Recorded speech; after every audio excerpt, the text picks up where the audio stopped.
오늘 말씀은 시편 131편입니다. 시편 131편. 시편 131편. 우리 표제부터 함께 한번 읽도록 하겠습니다. 시작. 다윗의 시 곧 성전에 올라가는 노래. 여호와여, 내 마음이 교만하지 아니하고 내 눈이 오만하지 아니하오며 내가 큰 일과 감당하지 못할 놀라운 일을 하려고 힘쓰지 아니하나이다. 실로 내가 내 영혼으로 고요하고 평온하게 하기를 젖된 아이가 그의 어머니 품에 있음 같게 하였나니 내 영혼이 젖된 아이와 같도다. 이스라엘아, 지금부터 영원까지 여호와를 바랄지어다. 아멘. 오늘 겸손한 자가 누리는 하나님 나라, 겸손한 자가 누리는 하나님 나라라는 제목으로 시편 131편 이 말씀이 선포될 때 정말 이 말씀 그대로 우리의 삶이 하나님 품 안에서 정말 하나님을 바라는 그런 저희 하루의 삶이 되길 주님의 이름으로 축원합니다. 자, 성전에 올라가는 노래죠. 성전에 올라가는 노래는 총 15편이에요. 근데 오늘은 그 중에서 12번째 노래입니다.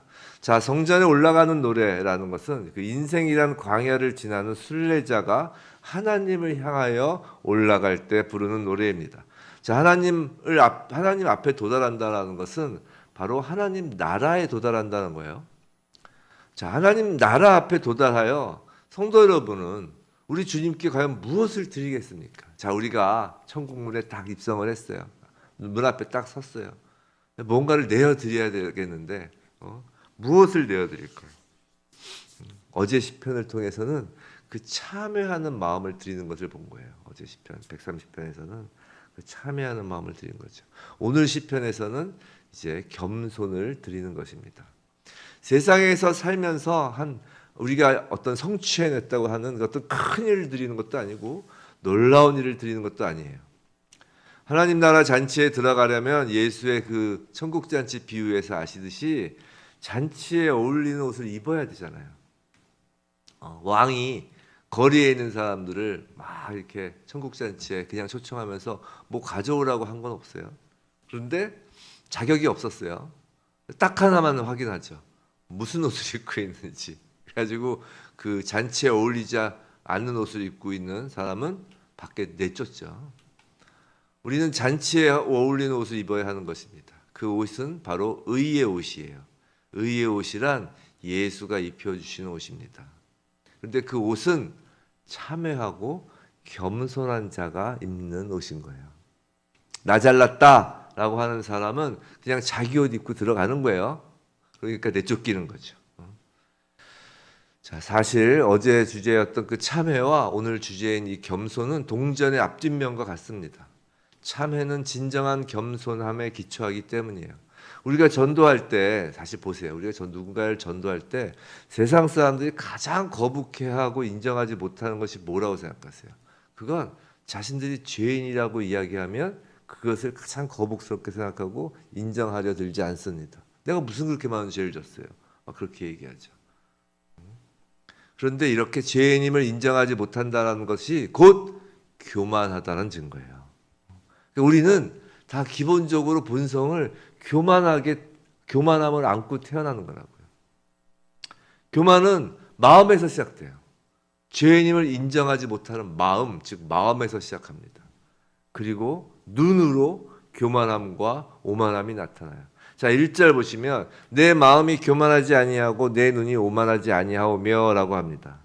자, 겸손하냐 교만하냐는 겉모습에서 나타나고 겉모습이 중요한 것이 아니라는 것이에요. 아무리 겉으로는 네 하고 서리를 숙여도 마음은 교만할 수 있는 거예요. 또 세상 자리도 교만과 겸손을 결정하지 않아요. 오늘 시인이 누구예요? 다윗이잖아요. 왕이라고요. 이렇게 다윗처럼 아무리 높은 자리에 있어도 겸손할 수 있어요? 또 아무리 세상에 낮은 자리에 있어도 정말 그 거지의 자리에 있어도 교만할 수 있습니다. 마음이 중요한 거예요. 마음이. 하나님은 외모를 취하시지 않으시고 마음의 중심을 보시는 분이라는 말씀을 우리는 잘 알고 있잖아요. 그죠? 마음이 중요한 거예요. 교만하냐, 겸손하냐는 마음이에요. 그런데 한번 생각해 보세요. 마음은 세상 사람들을 향한 것이 아니에요.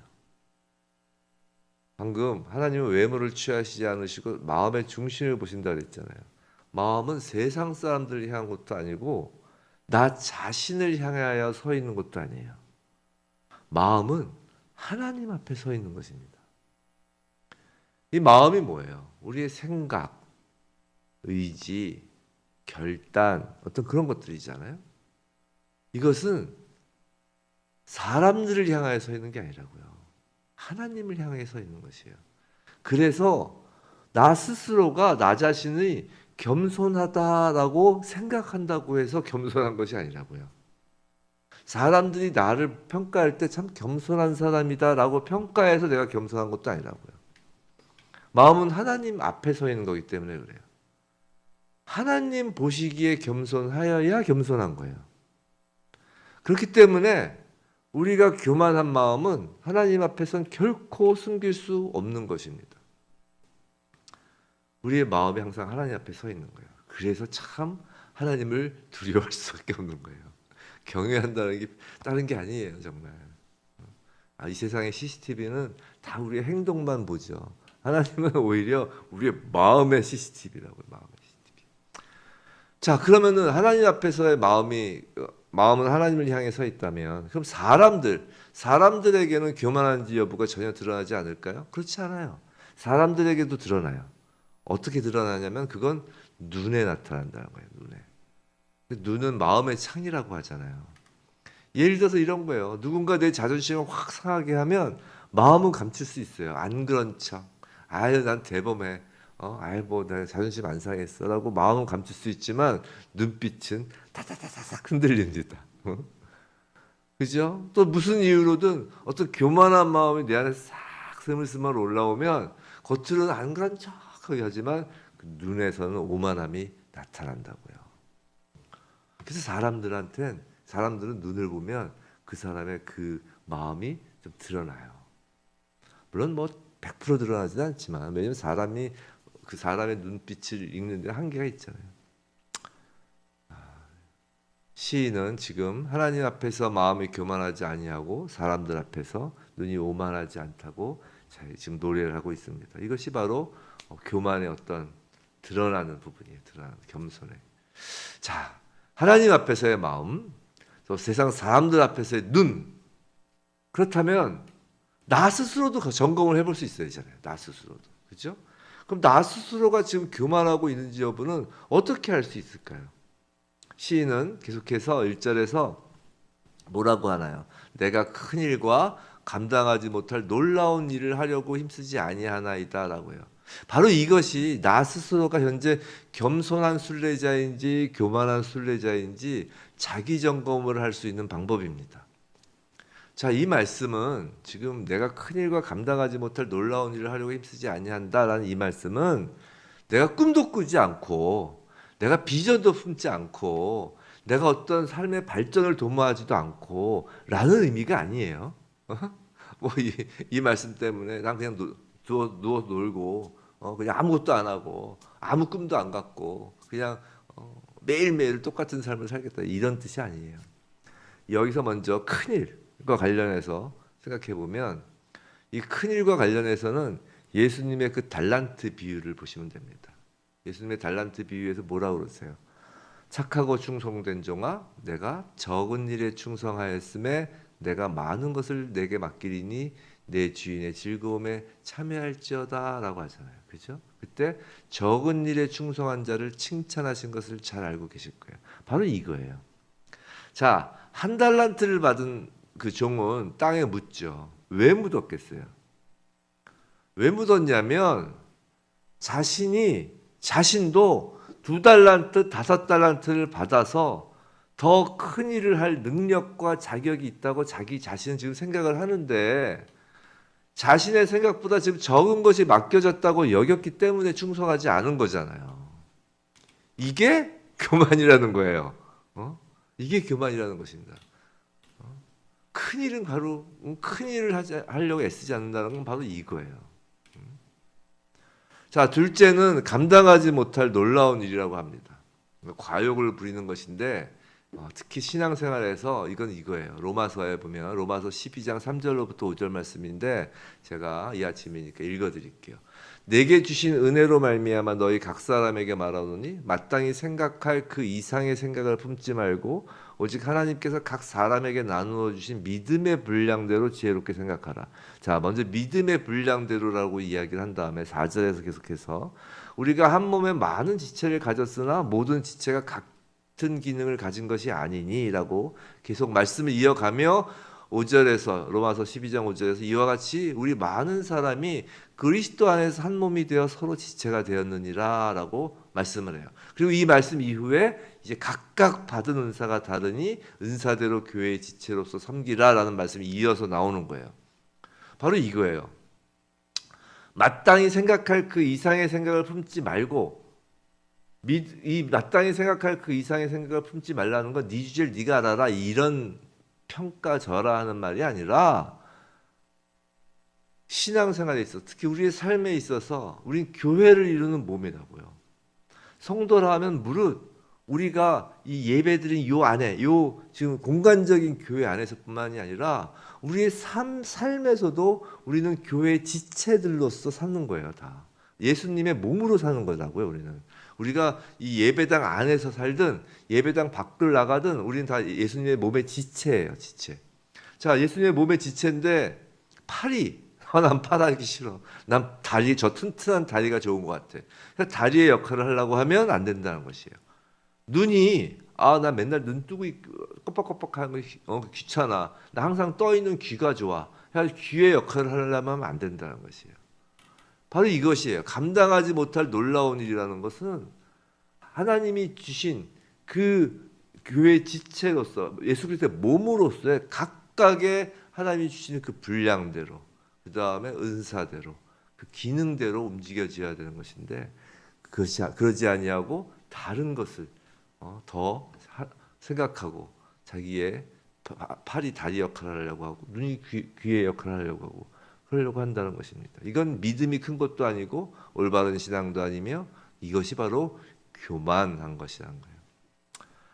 무엇보다 1절 끝에서 힘쓰지 아니하나이다라고 하는데 자, 큰일 감당하지 못할 놀라운 일에 있어서 문제는 힘쓰는 거라는 거예요. 힘쓰는 것. 여기서 힘쓰다로 번역된 단어의 뜻은 조차 행하다라는 뜻입니다. 즉 쫓아다니는 거예요. 교만한 자의 특징은 성과주의에 매몰되기 쉽다라는 것이에요. 일을 쫓고 성과를 쫓는 것이에요. 성도 여러분, 적어도 교회는 이 성과주의는 절대 안 되는 것이에요. 계속 교회 목회에 성공하셨네요 라고 이야기하는 건 되게 실례인 거예요. 그 목회에 실패한 것도 있다는 것이에요. 그러면 뭐냐면 이건 하나님이 실패했다는 거예요. 그러니까 교회는 기본적으로 성공 실패가 없는 거예요. 하나님 나라에 어찌 성공 실패가 있어요. 다 성공인 거예요. 다 성공. 그런 식으로 치면. 근데 사람의 이 교만의 특징이 성과주의에 매몰된다는 거예요. 일을 쫓고 성과를 쫓는 것이에요. 왜냐하면 그래야 내가 한 것 같거든요. 성도 여러분, 교회는 그렇게 구성되는 것이 아닙니다. 어느 누구도 단 한 명도 내가 했어요라는 얘기를 못 한다고요. 제가 이렇게 걸어 다니는데 이렇게 사는데 팔이 나 때문에 살았어요 이런 얘기 안 하잖아요. 그거 똑같은 거예요. 다 같이 왼팔이 가면 오른팔이 뒤로 가야 걷는 것처럼 내가 팔을 왔다 갔다 하니까 내가 걷는 거예요. 움직이는 거예요. 그렇게 얘기할 수 없는 거하고 똑같다고요. 교만한 자는 일을 쫓고 성과를 쫓습니다. 하지만 겸손한 자는 일이 아니라 무엇을 쫓나요? 하나님 자체를 쫓는 거예요. 사랑하는 성도 여러분, 5달란트, 2달란트 받은 종들이 칭찬을 받은 것은 그들의 성과 때문에 칭찬받은 것이 아니에요. 그들이 주인을 쫓았기 때문에 칭찬받은 거라고요. 주인의 말씀을 쫓은 거예요. 큰일, 놀라운 일이 목표가 아니라 하나님이신 우리 주님이 목표가 되어 있는지 여부를 우리 자신에게 물어보아야 하는 것이에요. 하나님의 일을 한다고 하지만 실상은 그것이 나의 일이 되어 있는지를 재점검해야 한다는 것이에요. 성도의 일터와 가정, 교회에서의 모든 일은 일 자체가 목표가 아니라 하나님 자체가 목표가 되어야 하고 그것이 바로 겸손한 것이라는 것입니다. 2절. 자, 하나님 자체가 목표인 사람을 시인은 젖된 아이가 그의 어머니 품에 있는 것으로 묘사해요. 이게 바로 그 묘사예요. 2번이나 반복하죠. 중요하다는 것이에요. 자, 여기서 유의해야 될 것은 젖된 아이예요. 그냥 슉 읽고선 젖먹이 아이라고 생각하시면 안 돼요. 젖먹이 아이가 아니라 젖된 아이라고 시인이 노래하고 있다는 것이에요. 자, 생각해 보세요. 젖먹이 아이의 목표는 뭐예요? 젖먹이 아이의 목표는 어머니인가요? 아니면 젖인가요? 젖이라는 거예요. 젖먹이 아이는. 그래서 젖먹이 아이에게는 만약 어미의 젖이 안 나면 어떻게 해요? 다른 여인의 젖을 먹이잖아요. 다른 여인의 품에 안기게 해서. 그렇죠? 즉 젖먹이 아이에게는 어머니의 품이라는 것이 온전한 평온이 아니에요. 젖먹이 아이에게 어머니의 품은 어찌 보면 생존을 위한 치열한 현장이라고요. 그죠? 하지만 젖된 아이에겐 어머니의 품은 진정한 평온이 기다리는 안식처인 거예요. 오히려 젖된 아이에겐 말이죠. 왜냐하면 젖을 먹기 위한 목적이 아니기 때문에 그런 것이에요. 어머니 그 자체가 목적인 것이에요. 성도 여러분, 하나님과 여러분의 관계가 바로 그런 것이에요. 하나님이 필요해서가 아니라, 하나님의 일을 하기 위해서가 아니라, 하나님이 일하라고 뭔가를 시켜서가 아니란 것이에요. 교회는 그게 아니라는 것이에요. 하나님이 이 땅에 오셔서 십자가 위에서 우리 죄를 대속하시기 위해 죽으신 것은 우리를 품에 안고 싶어서라고요. 겸손은 하나님 품에 안기는 것입니다. 할렐루야. 성도 여러분, 우리가 평안을 누리지 못하는 것은 겸손과 연관돼요. 교만하여 큰 일을 하여야 하고 교만하여 감당하지 못할 놀라운 일을 하여야 하는 사람에게 무슨 고요함이 있고 무슨 평안이 있을 수 있을까요? 사랑하는 성도 여러분, 성령이 우리에게 충만하다는 것이 뭐냐면 성령이 우리에게 충만하여져서 정말 우리가 큰 일을 해내고 감당하지 못할 일을 해내고 그것이 아니에요. 성령이 우리에게 충만하다는 것은 마치 어머니 품 안에 안긴 젖된 아이와 같아진다는 것이에요. 기억나세요? 예수님께서 부활하셔서 제자들에게 나타나셔서 다락방에 있는 제자들에게 나타나셔서 두 가지를 하셨어요. 도마에게 손가락 넣어봐라 그거 빼고 제자들 전체에게 하신 게 딱 두 가지예요. 그게 뭐예요? 평안하라 라는 말씀을 하시고 또 하나가 뭐예요? 숨을 내쉬시며 성령을 받으라. 딱 두 마디 하신 거예요. 그게 주제예요. 예수님의 부활하신 예수님이 우리에게 주시는 주제는 딱 그거였어요. 숨을 내쉬시며 성령을 받아라. 그리고 평안하라. 성령 충만은 바로 그것입니다. 예수님의 그 평안하라 하는 그 말씀은 평안할 수 없는 상황에서 우리로 하여금 정신 승리해서 평안하라는 것이 아니에요. 성령을 받으라고 하시며 평안하라고 하신 거라고요. 지금 3절에서 지금부터 영원까지 여호와를 바랄지어다라고 합니다. 여기서 바라다라는 말의 원어는 기다리다라는 뜻이에요. 성도 여러분, 우리는 우리 주님의 재림을 모두 기다리는 사람이에요. 예수를 기다리는 것, 그것은 초조하고 불안해하며 기다리는 것이 아니라는 것이에요. 요새 유튜브 같은 걸 좀 보면 마지막 때 요새 뭐 재앙이 많잖아요. 자연재해라든가 또 국제 정세가 막 혼돈스럽잖아요. 그래서 예수님의 재림 마지막 때를 주제로 떠도는 유튜브들 가끔 보면 막 초조함, 막 불안함, 두려움을 막 자아내는 유튜브 그런 것들이 좀 많죠. 하지만 그런 게 아니라는 거예요. 우리의 기다림은 평안한 기다림이라는 것이에요. 그래서 그 옛날에 그 뭐죠? 예수님 재림한다고 이제 휴거 된다고 막 무슨 성교회였더라. 그 뭐 다미 성교였나요? 그죠? 뭐 모여가지고 막 그냥 막 난리법석 핀 거 있었잖아요. 우리는 그게 아니라는 거예요. 진정 예수를 기다리는 사람들은 평안하게 기다리는 거예요.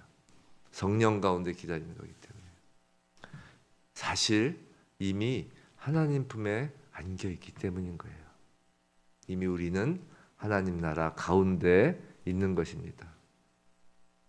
부디 젖된 아이로서 겸손히 아버지 품에 안겨서 평안히 주님을 기다리는 이것이 우리가 겸손한 자가 누리는 하나님 나라예요. 이렇게 겸손하게 하나님 나라를 누리는 우리 모두이길 주님의 이름으로 축원합니다.